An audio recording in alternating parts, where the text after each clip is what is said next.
우리 몸의 지체 중에서 손도 귀하고 팔도 귀하고 발도 귀하고 다 중요합니다. 그러나 간혹 손이 없는 사람도 있을 수 있고 발이 없는 사람도 있을 수 있지만 머리가 없는 사람은 없는 것입니다. 여러분, 교회의 교육도 중요하고 선교, 봉사 다 중요하죠. 그러나 십자가 없는 교회, 십자가 없는 부활은 없는 것입니다. 오늘 저와 여러분들이 느끼는 것처럼 우리 시대에 이 영적인 위기, 이 사회 모든 위기가 어디서 온 것이냐? 우리 한국교회 위기가 어디서 온 것이냐? 우리 신앙의 핵심되는 십자가로부터 점점 멀어지기 때문에 이런 오늘 위기가 온 것이 아니겠습니까? 제가 이런 고민을 하는 가운데 우연히 장자의 외편에 나오는 글을 보게 되었는데요. 장자가 조릉이라고 하는 큰 저택을 지나가다가 까치 한 마리가 날아가는 거예요. 그래서 이 까치를 잡으려고 따라가면서 활을 겨누어 가지고 잡으려고 하는데, 여러분 아는 것처럼 까치가 얼마나 예민한 동물인데 자기 걸어가는데도 불구하고 이 까치가 꼼짝하지 않고 안고 있는 거예요. 이상하다. 어떻게 된 건가 보니까 이 까치는 자기가 죽는 줄도 모르고 지금 거기에 사마귀를 잡아먹으려고 거기에 집중하고 쳐다보고 있는 거예요. 그리고 또 이 사마귀는 까치가 자기를 잡아먹으려고 하는 것도 전혀 눈치채지 못하고 지금 나무에 놀고 있는 그 매미를 잡으려고 뚫어지게 쳐다보고 있고, 매미는 자기가 죽는지도 모르고 지금 그 나무 위에서 한가롭게 노래 부르고 태평스럽게 보내고 있다는 것입니다. 장자가 그 모습을 보면서 참 이 미물들이 참 정말 한심하구나, 어리석은 존재구나, 이런 생각을 하고 있는데 뒤에서 갑자기 누가 소리를 지르는 거예요. 여보시오, 당신 누구요? 여기 당신 들어오면 안 되는 곳이야. 빨리 나가. 그때 장자는 깜짝 놀랐어요. 내가 지금 까치 잡으려고 들어와서는 안 되는 곳에 들어와 있구나 라고 하는,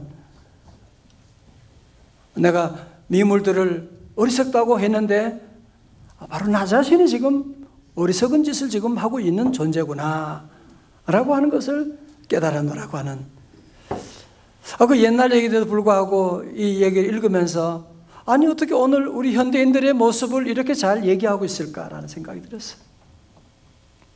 오늘 모든 현대인들도 보면 어떻게 하든지 남을 상처 주고 남을 어렵게 하고 남을 죽이고라도 내가 살려고, 나만 살려고 바둥바둥 거리는 일이 우리 주변에도 얼마나 많이 있습니까?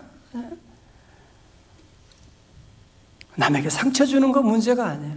어떻게 하든지 다른 사람을 죽이고, 정신들도 보면 기업하는 사람도 그렇고 자기 죽는 건 몰라요. 내가 이제 곧 죽게 될 건 전혀 알지 못하고 자기에게 오는 칼은 전혀 모르고 남에게 칼을 겨누고 있는 그런 사람들뿐 아니라 우리 자신도 그런 삶을 살아가고 있지는 않으십니까? 오늘 그런데요, 예수님을 만난, 부활의 주님을 만난 사도 바울은 우리와는 전혀 다른 얘기를 하고 있는 거예요. 자, 보세요. 오늘 요절의 말씀이니까요, 고린도전서 15장 31절의 말씀 우리 다 같이 크게 봉독합니다. 시작. 형제들아, 내가 그리스도 예수 우리 주 안에서 가진 바 너희에 대한 나의 사랑을 두고 반응하노니 나는 날마다 죽노라. I die every day. 나는 날마다 죽노라. 여러분, 우리 모두가 잘 살기 위해서 몸부림치고 애쓰고, 여러분 지난 한 주간도 잘 살기 위해서 직장 생활하고 얼마나 수고하고 애를 썼는데, 사도 바울은 지금 여기서 무슨 얘기하는 거예요 지금? 그게 무슨 자랑이라고. 나는 날마다 죽노라. 그게 무슨 자랑거리라고. 나는 단언한다고, 자랑한다고, 나는 날마다 죽노라. 이런 얘기를 하고 있는 겁니까? 여러분, 사도 바울이 지금 정신 나간 사람인가요? 아닙니다. 왜 사도 바울은 오늘 여기서 이 말을 하고 있느냐? 여러분 아시는 것처럼 고린도전서 15장은 무슨 장이에요? 부활장이에요. 13장은 사랑장이고요. 15장은 무슨 장이라고요? 부활장이에요. 오늘 사도 바울은 오늘 본문의 말씀 저 앞에서 15장 3절 하반절에 그런 말씀했지요. 이는 성경대로 그리스도께서 우리를 위하여 죽으시고 4절 장사 지낸 바 되셨다가 성경대로 사흘 만에 다시 살아나사. 우리 주님은 죽으시고 성경대로 다시 살아나셨다. 여러분들 그 다음 절에 나오는 얘기가 무슨 얘기냐면 그 부활의 주님이 베드로를 만나시고 그 부활의 주님이 야고보를 만나시고 그 부활의 주님이 500여 형제에게 나타나셨고 그리고 8절에서 중요한 얘기를 하고 있죠. 맨 나중에 만삭되지 못하여 난자 같은 팔싹둥이 같은 내게도 보이셨느니라. 자, 보세요. 여러분 사도 바울이 나는 날마다 죽노라고 하는 이 고백을 이런 자랑을 할 수 있는 근거가 이유가 어디 있느냐 하면 그는 바로 부활의 주님을 만났기 때문입니다. 부활의 신앙을 가지었기 때문에 부활의 신앙이라고 하는 렌즈를 통해서 인생을 돌아보니 어때요? 이 땅에 사는 동안에 잠깐이라고 하는 사는 동안에 사명을 감당하게 되고 우리가 죽게 되면 우리의 삶은 영원한 하나님의 나라 부활하여 주님과 함께하는 영원한 삶을 그가 보게 된 것이거든요. 여러분 본문 말씀 31절 바로 앞에 30절에서는 그렇게 말씀하고 있죠. 또 어찌하여 우리가 언제나 위험을 무릅쓰리요. 내가 어떻게 위험을 무릅쓰고 이런 고난을 당하느냐? 내가 왜 날마다 죽노라 이런 고백을 하느냐? 무슨 뜻이 아느냐? 그런 얘기죠. 왜 내게 부활이 없다면, 내가 다시 살 수가 없다면 내가 왜 이런 바보 같은 소리를 하겠느냐? 그 얘기를 하고 있는 것이거든요. 여러분 사도 바울은 어리버리하고 바보 같은 사람 아니에요. 요즘 말로 하면 그는 박사 중에도 최고의 박사학위를 가지고 있는, 그는 권력 가운데도 최고의 권력을 가지고 있는 그런 사람이거든요. 그런데 부활의 주님을 만나고 나니까 이 땅의 삶이 전부가 아니구나라고 하는 거. 그래서 이 땅에 잠깐 없어지는 세상에서 아둥바둥거리며 염려하고 근심하며 인생을 보내다가 저 천국 가서 영원한 나라에서 손해보는 짓을 내가 왜 하겠느냐. 그러면서 사도 바울이 나는 날마다 죽노라. 왜? 날마다 부활의 역사가 내 삶에 있기 때문이다. 그런 고백을 하게 된 것이 아니겠습니까? 자, 그러면 사도 바울이 여기서 나는 날마다 죽노라고 했는데 그럼 그 말이 무슨 뜻이냐? 두 가지로 볼 수 있어요. 첫 번째는 소극적인 의미가 있고 두 번째는 적극적인 의미가 있는데 첫 번째로 소극적인 의미를 보면 설교 노트 네 번째 나오고 있어요. 소극적인 의미는 자기를 부인하는 것입니다. 우리 주님이 제자들에게 누가복음 9장 23절에 말씀하셨지요. 또 무리에게 이르시되 아무든지 나를 따르려거든 어떻게 해요? 자기를 부인하고 날마다 제 십자가를 지고 나를 따를 것이니라. 여러분, 예수님 믿는 것, 예수님 따라가는 것은 아무든지예요. 누구든지 할 수 있어요. 제자도의 보편성이라고 말합니다. 그러나 제자도의 특수성이 있어요. 아무든지 나를 따라오려거든 첫 번째 뭐예요? 자기를 부인하고 deny yourself. 우리 자신을 부인하고 제 십자가를 지고 나를 따라올 것이니라. 그러면 자기를 부인한다는 말을 좀 더 쉽게 말하면 뭐예요? 그건 뭐냐면 자기 자신을 내려놓는 것을 말합니다. 내 욕심을 내려놓는 것을 말합니다.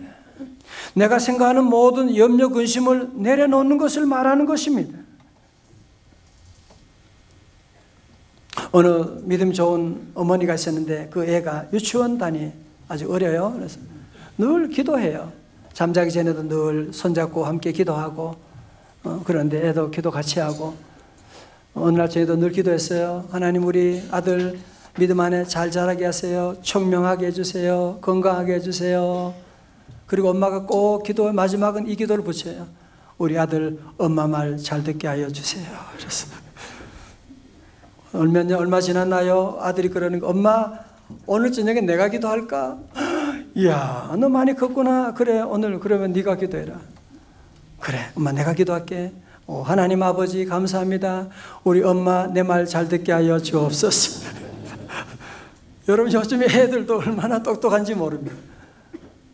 여러분, 기도를 여러분이 잘하는 것도 중요한 것이 뭐냐면, 어떤 사람은 자기 뜻대로 모든 것이 이루어져야만 응답이라고 그래요.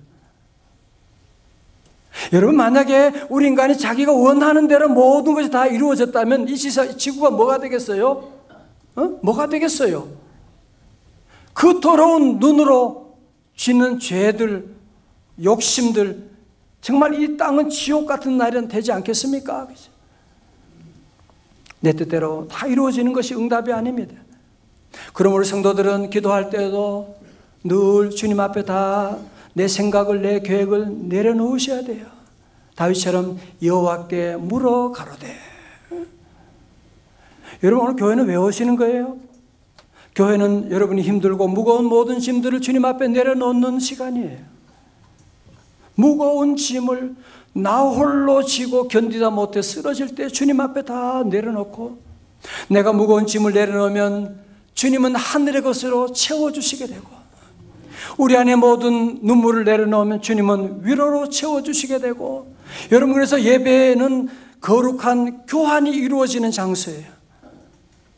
옛날에 유리병하고 엿을 바꾸는 것처럼 여러분이 교회 나와서 우리의 눈물을 주님께 드리고 우리의 모든 저주를 주님께 드리면 주님은 그 모든 것을 다 바꾸어 주셔서 홀리 익스체인지가 이루어지는 거룩한 교환이 이루어지는 장소가 바로 예배라고 하는 것입니다.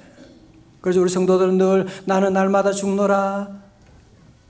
우리의 계획도 주님께 다 내려놓고, 주님 어떻게 합니까? 우리 아이 어떻게 하지요? 앞날 어떻게 하지요? 너무 화가 나는데 어떻게 하지요? 걱정되는데 어떻게 하지요? 주님께 다 내려놓는, 우리 예수님도 그렇게 기도하셨거든요. 마태복음 26장 39절에 내 아버지여, 만일 할만하시거든 이 잔을 내게서 지나가게 하옵소서. 그러나 나의 원대로 마시옵고 아버지의 원대로 하시옵고. 여러분, 그래서 기도할 때 늘 내 원대로 마시옵고 아버지의 원대로 하시옵고, 그런 기도라는 거예요. 그러면 여러분 가운데 그러면 내 계획을 다 내려놓고 나는 그러면 뭐가 돼요? 나는 뭐가 되냐고요? 걱정하지 말아요. 오늘 여러분 본문의 말씀 뒤에도 보면 15장 36절에 보면 어리석은 자여 네가 뿌리는 씨가 죽지 않으면 살아나지 못하겠고, 요한복음 12장 24절의 말씀 다 함께 봉독합니다. 시작. 내가 진실로 진실로 너에게 이르노니 한 알의 밀이 땅에 떨어져 죽지 아니하면 한 알 그대로 있고 죽으면 많은 열매를 맺느니라. 아멘. 전 이 말씀이 늘 마음에 있는 것은 제가 다니던 중학교가 미션스쿨이었거든요. 그 미션스쿨인데 그 학교 이름이 한알 중학교예요. 기독교 좋은 학교예요. 그래서 그 말씀을 늘 기억하고, 그렇습니다. 여러분이 하나를 그대로 있으면 그대로 있는 것이고 죽으면 어떻게 돼요? 많은 열매를 맺는 거예요. 많은 열매를 맺는 거예요. 내려놓으면 많은 축복을 받게 되는 거예요. 우리 성도들은 늘 나는 죽고 예수님으로 살아가는 놀라운 은혜가 함께 하시기를 축원합니다. 두 번째로 나는 날마다 죽는다는 말의 적극적인 의미는 무엇이냐면 자기 십자가를 지는 것을 말하는 것입니다. 여러분, 조금 생각 있는 분들은 아시잖아요. 내 안에 욕심이 얼마나, 내 안에 얼마나 더러운 생각들이 꿈틀거리고 있는지, 작은 유혹에도 얼마나 쉽게 넘어가고 있는지. 그래서 많은 사람들은 그 유혹과 죄를 이기기 위해서 얼마나 노력하고 참고 금욕하고, 나는 다시는 이런 짓 안 할 거야, 다시는 그런 얘기를 하지만 며칠 지나고 또 그 나쁜 짓을 반복하고 있는 그런 모습을 발견할 때가 얼마나 많이 있습니까? 여러분, 그렇기 때문에 참고 내가 애쓰고 나는 날마다 죽노라 여러분이 100번 복창하고 다 의미가 없습니다. 부질없는 짓입니다. 그게 무슨 여러분의 삶을 변화시키겠어요? 내 혼자 죽는 것은 의미가 없다는 것입니다. 여러분, 사도 바울은 그래서 오늘 갈라디아 2장 20절에 뭐라 그래요? 내가 다 같이 뭐예요? 그리스도와 함께 십자가에 못 박혔나니. 할렐루야. 여러분, 우리가 주님과 함께 못 박힌, 그래서 주님과 함께 죽고 주님과 함께 살아나는 놀라운 역사가 일어나게 되는. 자, 보세요. 내가 주님과 함께 죽으면 그러면 나는 어떻게 되느냐? 갈라디아 2장 20절 계속 보세요. 그런즉 이제는 내가 사는 것이 아니요 오직 내 안에 누가 살아요?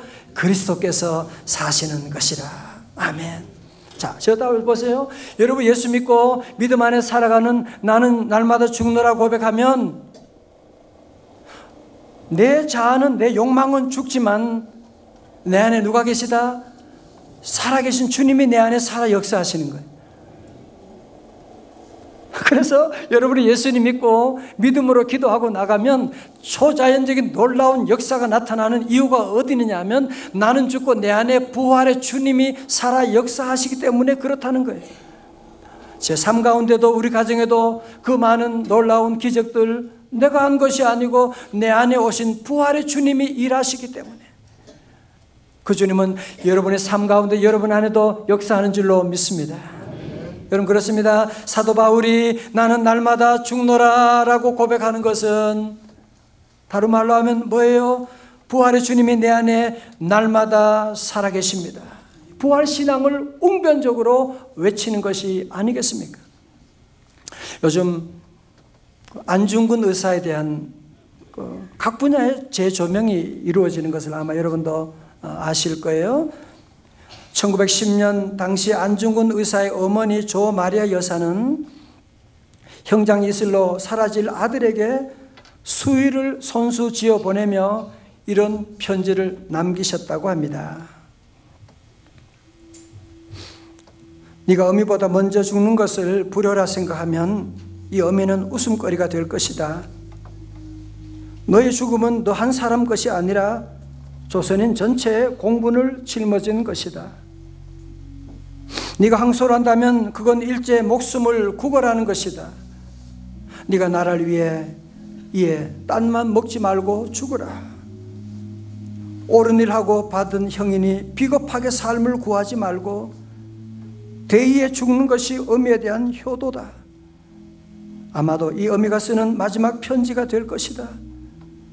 너의 수의를 지어 보내니 이 옷을 입고 가거라.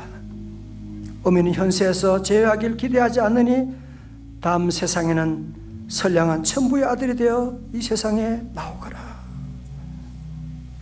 성도 여러분, 안중근 의사의 어머니라고 자식 사랑하는 마음이 왜 없겠어요?